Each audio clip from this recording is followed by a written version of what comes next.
Então, queridos irmãos, mais uma vez estamos aqui e estávamos eu e o Júlio comentando do quanto nós temos que agradecer por tudo aquilo que nós ainda temos na vida. Essa abençoada oportunidade de estarmos aqui nessa terra e podermos chegar aqui nessa casa hoje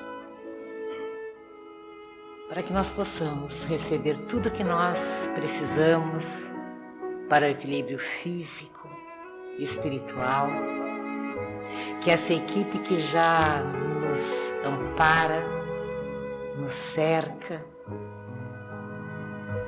nos prepare para que tenhamos condições de receber e apreender as informações que o nosso irmão nos traz, que o nosso irmão possa manter, como já vem mantendo através dos estudos, se preparando para a noite de hoje, a ligação direta com os mentores amigos da nossa casa. E é assim, Jesus, prontos para recebermos, mas também prontos para fazermos a nossa parte. Pedimos então licença para a equipe espiritual para abrirmos os trabalhos da noite de hoje. Que assim seja. Boa noite, meus irmãos. É sempre uma grande satisfação a gente vir a esta casa comentar pontos da doutrina espírita. Eu sempre repito que eu sou o grande beneficiário desse trabalho, porque quando se prepara uma exposição, a gente acaba aprendendo muito mais do que consegue transmitir. E hoje nós vamos falar sobre a atualidade do Evangelho do Cristo. Embora os ensinos dele tenham praticamente 2000 anos, eles são extremamente atuais. Ele trouxe ensinamentos que mudaram de forma radical o conceito de moral no nosso planeta. Antes dele, ideias como caridade, perdão, amor, piedade, indulgência, entre outras, não existiam ou tinham um conceito, uma interpretação diferente da que ele deu para nós. A presença do Cristo com os seus ensinos foi tão importante que a sociedade ocidental do nosso planeta passou a contar o tempo como antes e depois do Cristo. Ele trouxe mudanças tão radicais para a nossa forma de pensar as questões morais, que até hoje tem muita gente que não conseguiu entender bem todos os ensinos dele. Ainda há muitas pessoas que entendem que a felicidade é uma graça, uma dádiva concedida por Deus àqueles que se submetem à sua vontade, aqueles que o glorificam, aqueles que oram, aqueles que bajulam o Criador. E o próprio Cristo nos disse que nem todos os que dizem Senhor, Senhor, entram no reino dos céus, apenas aquele que cumpre a vontade de Deus. E aí não faz diferença que religião eu tenho, se eu tenho religião, desde que eu consiga viver em harmonia com os meus semelhantes, fazendo aquilo que o Cristo nos disse, né? Tratar o próximo como eu quero ser tratado. Se eu fizer isso, eu posso até mesmo ser ateu, que a minha paz vai estar garantida. Mas a nossa doutrina ela tem um papel decisivo na correta interpretação dos ensinos do Cristo, porque os espíritos superiores nos trazem interpretações sobre esses ensinos, interpretações que estão isentas das nossas imperfeições, isentas da nossa vontade quase permanente de adaptar os ensinos do Cristo à nossa vontade, quando, na verdade, o correto é procurarmos adaptar as nossas vontades aos ensinos do Cristo. Por mais que eu altere o ensino dele, né, modificar para ficar de acordo com a minha vontade, isso não vai me beneficiar em nada. O que me beneficia é mudar o que eu faço, passar a fazer de acordo com o que ele ensinou. Vamos citar alguns ensinos dele para que a gente consiga avaliar isso. Ele disse assim: aprendeste que foi dito olho por olho, dente por dente. Eu, porém, vos digo que não resistais ao mal que vos queiram fazer. Que se alguém quiser pleitear convosco para vos tomar a túnica, entregueis também o manto. Se quiserem se lhe bater na face direita, oferece a outra face. Se alguém vos obrigar a caminhar 1000 passos com ele, caminha mais 2000. Parece que ele está nos proibindo de nos defendermos. Mas o Cristo não nos daria um ensinamento contrário às leis de Deus. E entre as leis do Pai, uma coisa que ele nos concedeu foi o instinto de defesa. Nós temos o direito de nos defendermos. Por quê? Porque nós precisamos desse corpo físico, porque as diversas experiências que a vida de encarnados nos proporciona são decisivas para a nossa evolução moral e intelectual. Então, o Cristo não iria dizer que nós não temos o direito de nos defender. Mas a correção dessas frases que ele pronunciou está tão correta que, se nós observarmos o que ocorre no nosso mundo, vamos perceber que a maioria das pessoas que sofrem violência são as que praticam e as que reagem a ela. É claro que existem também pessoas que são pacíficas, que não praticam nem reagem à violência e acabam sofrendo violência também. E há um número grande de pessoas com as quais ocorre isso, mas no contexto geral, esses casos são minoria. E ainda assim, se formos observar o passado dessas pessoas que sofrem violência sem praticá-la e sem reagir com violência à violência, vamos perceber que no passado desta encarnação ou em encarnações anteriores, praticaram violência. Porque o Criador tem como um dos atributos dele a justiça. Ele jamais permitiria que algum de nós fosse injustiçado. Um outro atributo que ele tem é a onipotência, ou seja, nada acontece sem que ele permita. Pode ocorrer até coisas com as quais ele não concorde, mas se ele não permitir, não ocorre. Muito do que nós fazemos, o Criador não concorda, mas ele nos dá o livre-arbítrio para que nós escolhamos o caminho que vamos seguir.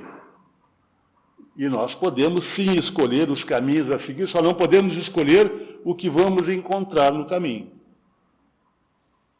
Da mesma forma que podemos escolher o que vamos fazer, mas não podemos escolher as consequências das nossas ações. Mas,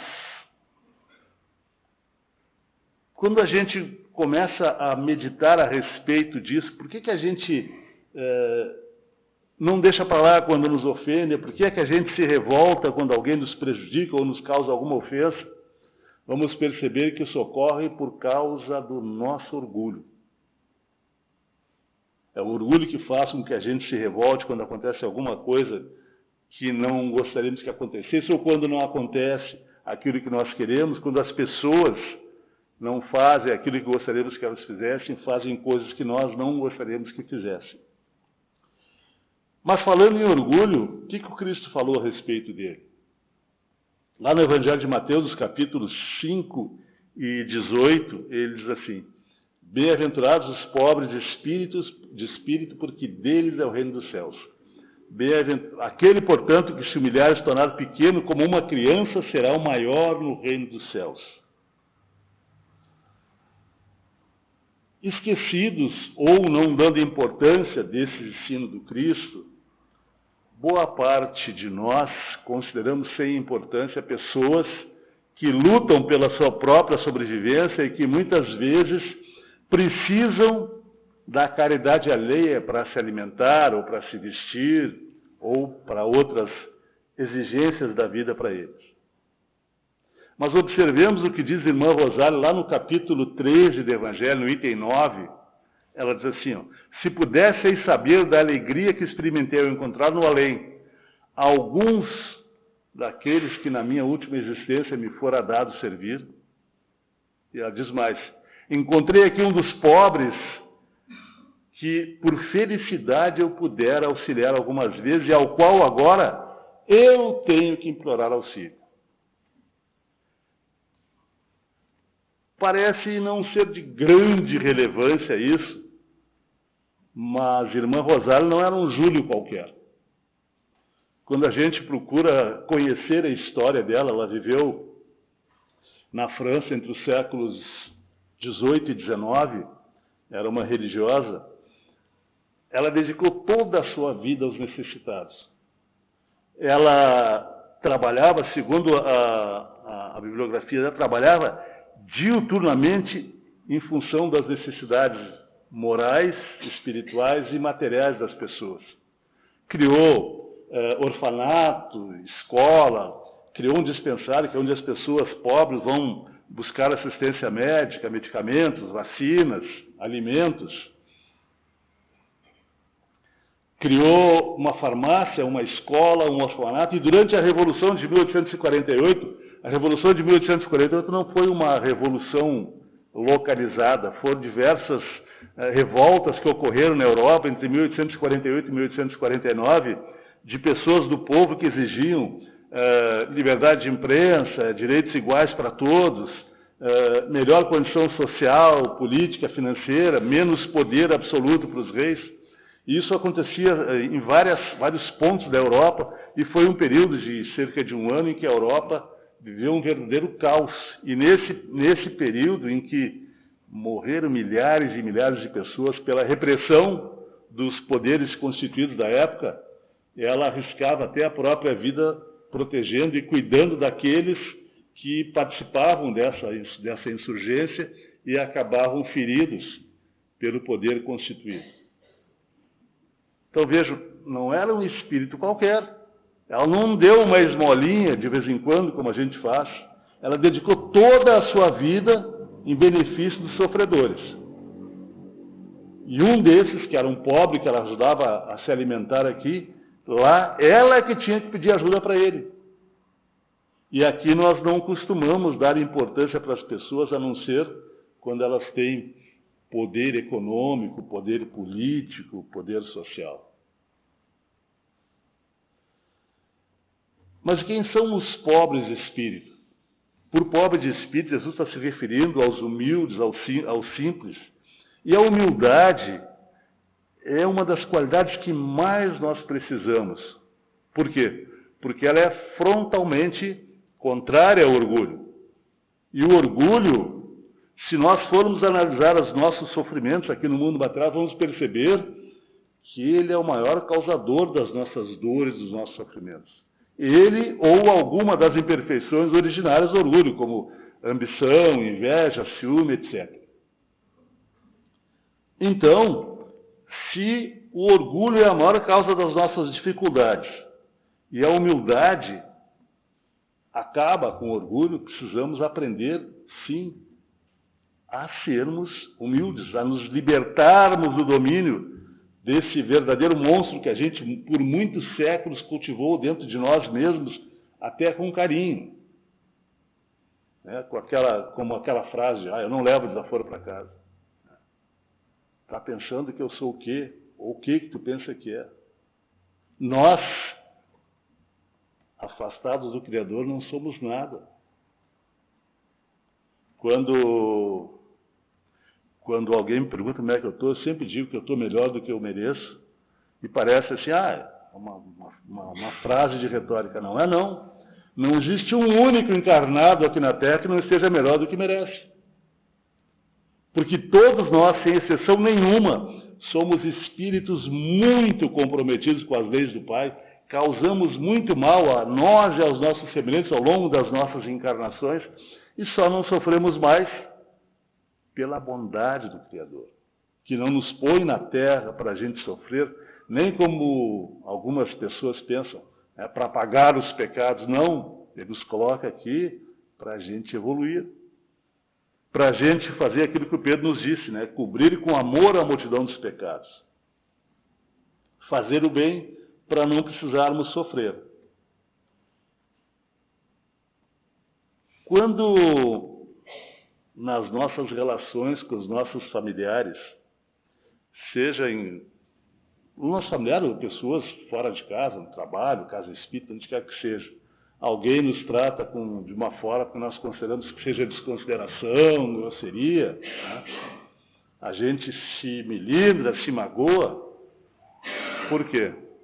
Por causa do orgulho disfarçado em amor próprio, né, em dignidade, faz com que a gente se ressinta. Às vezes a pessoa fala alguma coisa sem intenção de nos ofender e a gente fica, né, às vezes parece um pato doce, com um bico enorme.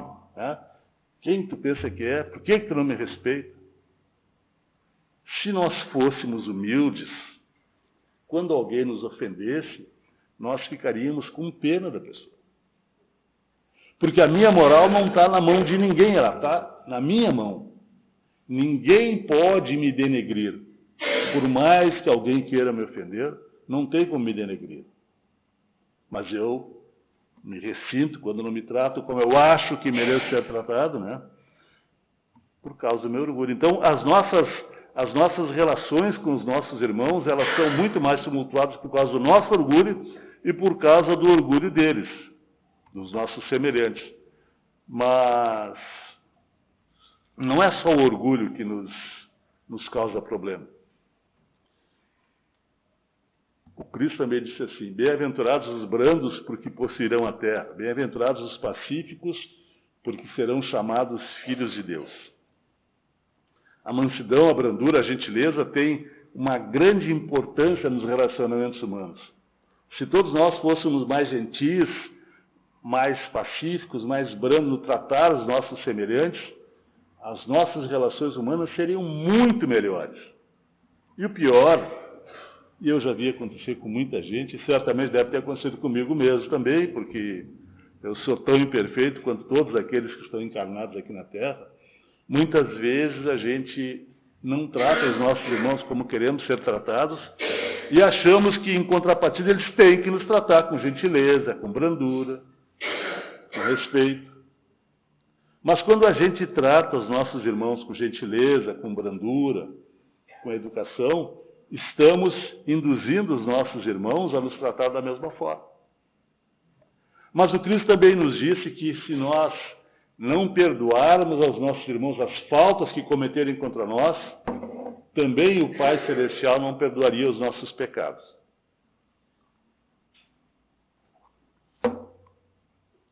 Com relação ao perdão, é importante termos a consciência de que ninguém faz alguma coisa contra nós, como a gente disse há pouco, né, que nós não precisemos passar por aquela situação.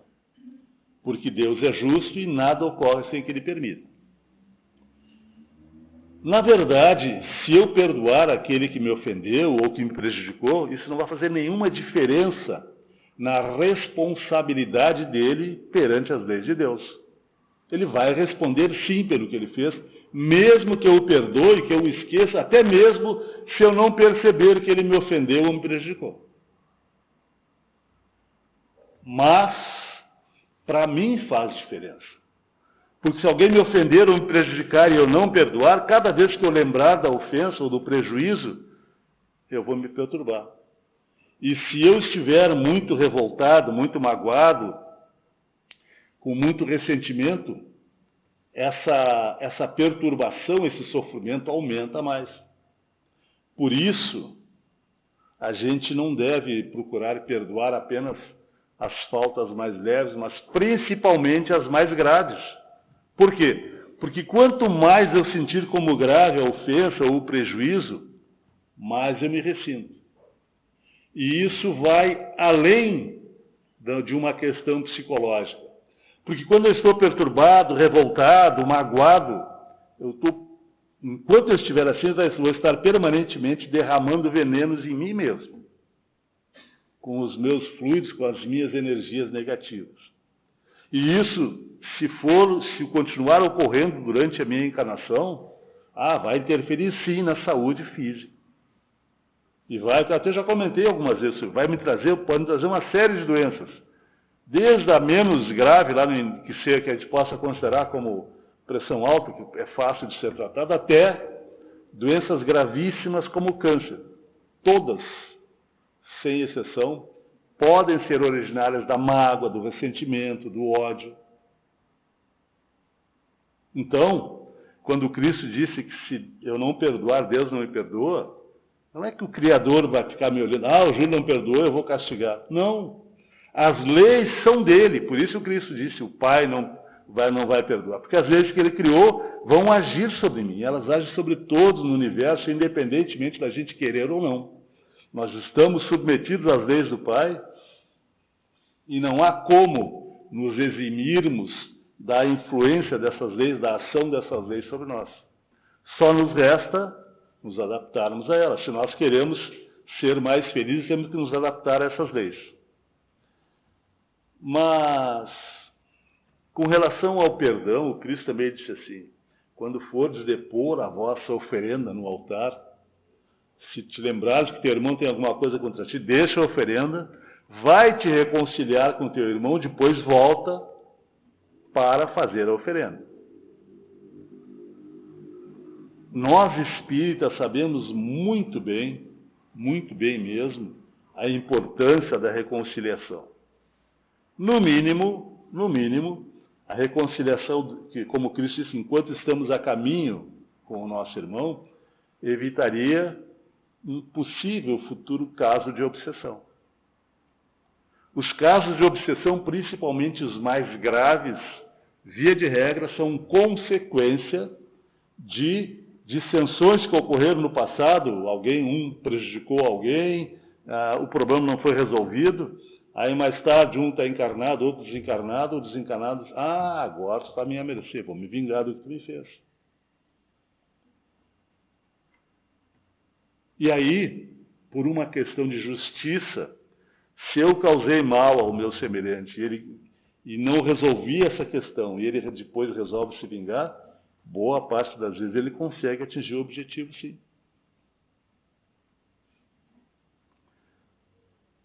E essas desavenças, elas não duram normalmente anos, muitas vezes atravessam séculos e séculos. Eu já falei algumas vezes aqui de um caso que a gente teve na nossa casa lá, que repontava o ano 800. Veja, 1200 anos, quando um está encarnado, obsidia o está desencarnado, obsidia o encarnado, porque inverte os papéis, o antigo obsidiado vira obsessor, e nenhum dos dois concordava com o perdão, nenhum dos dois aceitava se reconciliar com o adversário. Mas, com relação ao adversário, Cristo também nos diz assim, amai os vossos inimigos, fazei o bem aos que vos odeiam e orai pelos que vos perseguem e caluniam. Nós precisamos aprender a amar a todos os nossos irmãos. E mais do que isso, além de amar, nós precisamos aprender a transformar esse amor em ações e em benefício do nosso irmão. Porque se eu amo alguém e não transformo essa ação, esse sentimento em ação e em benefício dele, serve para quê, meu amor? Só de título. Então, o amor tem valor mesmo quando eu me movimento esse amor em ações e benefício daquele que eu amo. E aí ele não se chama mais amor, ele se chama, quando se vira ações, se chama caridade. E caridade é o que todos nós precisamos, praticar a caridade, senão jamais seremos espíritos felizes. Por isso que Vicente de Paulo nos diz que não podemos aspirar às planuras, às alturas espirituais, a não ser pela dedicação ao próximo. Somente nos arroubos da caridade a alma encontra aventura e consolação. Ou seja, se eu quero ser feliz, eu tenho que trabalhar pela felicidade do meu irmão. E por isso os espíritos disseram para o Kardec, a única coisa que importa na nossa vida, de encarnados ou desencarnados, é fazer o bem. Mas o Cristo também nos disse, nos deixou a parábola do juízo final, aquela aquela passagem que ele diz assim: quando o Filho do Homem vier na glória dos anjos, ele vai separar os bons e os maus, como o pastor separa os bodes das ovelhas, vai deixar os bons à direita, os maus à esquerda, e vai dizer para os que estão à direita: vinde a mim, benditos do meu Pai, porque eu tive fome, me deste beber, tive sede, tive fome, me deste comer, tive sede, me deste beber, eu estava nu, me vestiste, eu era estrangeiro e me recebeste, eu estava preso, foste me ver, eu estava doente, me visitaste. E eles vão dizer: mas quando é que te vimos nessas situações e nós te assistimos? Toda vez que fizerdes isso a um desses mais pequeninos dos meus irmãos, foi a mim mesmo que fizeste. E aí dirá para aqueles que estão à esquerda: afastai-vos de mim, porque eu tive fome, tive sede, etc. Mas quando é que nós deixamos de assistir? Toda vez que deixar de assistir algum desses, foi a mim mesmo que deixaste assistir. Se a caridade não fosse importante, e vejo nesse ensino, nessa parábola do juízo final, ele está colocando no mesmo plano caridade material, né?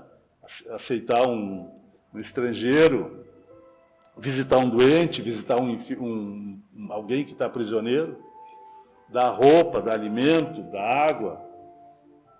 Porque, na verdade, quem dividiu a caridade fomos nós. Caridade é uma coisa só. Nós é que demos nuances para ela, né?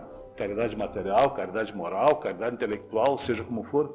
Mas o que importa é fazer o bem, é tratar o nosso irmão como nós mesmos queremos ser tratados. Tem uma frase do Cristo que ele diz assim: vinde a mim, todos vós que andais aflitos e sobrecarregados, que eu vos aliviarei. Tomai sobre vós o meu jugo e aprendei comigo, que sou brando e humilde de coração, e encontrareis repouso para vossas almas, porque o meu jugo é suave e o meu fardo é leve. E via de regra, a gente vê essa frase como uma oferta de auxílio para quando nós estivermos em situação difícil. Mas realmente, quando a gente estiver numa situação difícil, for alguma coisa justa, pedimos ajuda para o Cristo e Ele vai nos dar a ajuda que a gente precisa. Mas quando a gente analisa essa frase, é muito mais do que uma oferta de auxílio. Traduzindo num português menos elegante, é quando vocês cansarem de sofrer, por fazerem bobagem, vivendo afastados das leis de Deus, utilizem os meus ensinos como norma de conduta e vocês vão construir a própria felicidade. Como é que eu vou ser feliz se eu não for fraterno, se eu não for tolerante, se eu for invejoso, se eu for ciumento, se eu for ambicioso?